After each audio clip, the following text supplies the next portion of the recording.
تعالوا كده نسمع الأول جزء من المثال بتاعنا وبعدها هلغيه وهوريكم تستخدموه ازاي as a master assistant. وفي الفيديوهات القادمة إن شاء الله هنتكلم على المديولز الجديدة اللي اتضافت. الدنيا دي عايزة الغاوي كدب ومكايد وحكاوي، وانا شفت شرها مش ناوي اتحط وسط وحود.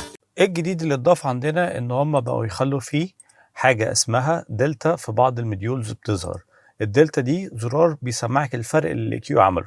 يعني شايفين ان انا لما عملته اوتوماتيك عندي هنا وطى الميد رينج حوالي نص دي بي وفتح عندي الهاي حوالي 1.8 وما عملش حاجة في اللو اند. هو شايف ان اللو اند بتاعت الميكس مظبوطة مفيهاش اي حاجة. والحاجات اللي عملها دي شوية بتبقى خطوات شبه تيبيكال ممكن تعملها لو الميكس بتاعك كويس ومفيش فيه مشكلة.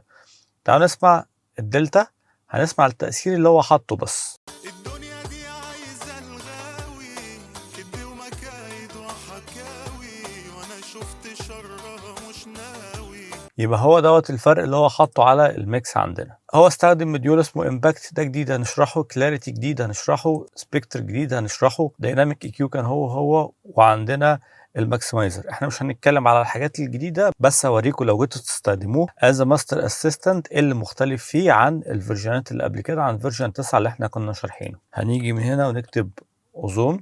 أول ملحوظة، لو هتسطبه تسيب الفيرجن القديم اللي موجود عندك عشان المديولز بتاعته مش بتفتح على القديم، عشان لو رجعت تفتح أي سيشن قديم مثلا مستخدم فيه أوزون 9 يفضل عندك السيشن بيفتح والصوت بتاعه موجود زي ما هو، ما تلاقيش إن أنت مضطر تسطبه تاني من أول وجديد. نخليه قبل الديزر ونشوف احنا ممكن نستخدمه ازاي. انا هكسر اللوب شويه عشان احتاج اسمعه حاجه اطول. لو انت عاوز تستخدمه as a assistant بتيجي من هنا وتختار كاستوم وتبدا بعد كده تختار المديول اللي انت عاوزه يشتغل عليه. من هنا كده اهو هو حاطط ماستر ريبارنس، ايكولايزر، امباكت، ايمجر، كلاريتي، ستابلايزر، دايناميك كيو. يعني هي دي الحاجات اللي هو ممكن يستخدمها علشان خاطر يعمل فيكس لاي حاجه هو شايف الميكس ضعيف فيها او محتاج تتظبط او صوتها يطلع احسن. انتنسيتي معظم الوقت انا بسيبها بالانس. الاوتبوت ممكن بوطيه شويه بخليه يبقى ماينس نص وافعل الترو بيك. لاودنس تمام ماينس 9 ال اوف اس، دي ممكن تسيبها 8 او ممكن تخليها 10. وبتقول له ستارت اسيست وتدوس بلاي عشان يسمع التراك ويحلله.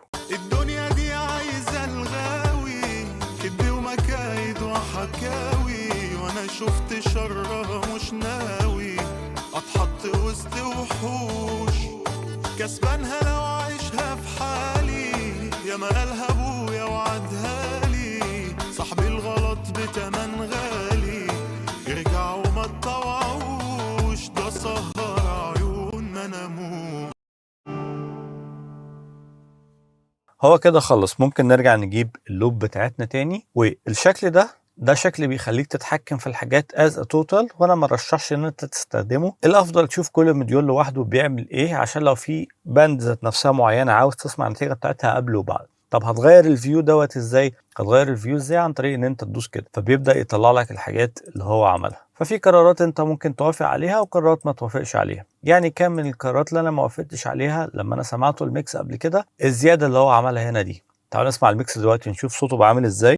الدنيا دي عايزة الغاوي كدب ومكايد وحكاوي، وانا شفت شرها مش ناوي اتحط وسط وحود. الدنيا دي عايزة الغاوي كدب ومكايد وحكاوي، وانا شفت شرها مش ناوي اتحط وسط وحود. الدنيا دي عايزة الغاوي كدب ومكايد وحكاوي، وانا شفت شرها مش ناوي اتحط وسط وحود. الدنيا دي عايزة الغاوي كدب ومكايد وحكاوي، وانا شفت شرها. لما عملت جيم ماتش كان الهدف ان انا اسمع النتيجه بتاعت قبل وبعد، ومش عايزه اغير في ميكس كتير. كان حاجه من الحاجات اللي فعلا انا ما كنتش موافق عليها لما عملت اسيست لاول مره، الزياده اللي هو كان عملها في اللو عندنا. طب هو دلوقتي لما انا جيت اسمعه عشان انا كنت عملت تويك في الميكس عندي هنا بإكيو بحاجات تانية، شايف ان الميد رينج مش محتاجة تتعمل، وده كان قرار صحيح. فطول الوقت انت لو هتعمله، لو عملته في الاول ورجعت عدلت تاني وجيت تعمله تاني، هيدي لك نتيجة مختلفة. بس فدوت المختلف عندنا في الاوفر فيو وفي الماستر اسيستنت ازاي ممكن تستخدمه لو انت عملت شيفت من اوزون 9 لاوزون 12. ايا كان الاوزون اللي انت بتستخدمه، لو بس عندك سيشنات كتير قديمة كنت مستخدمه فيها، ما تمسحش الفيرجن القديم.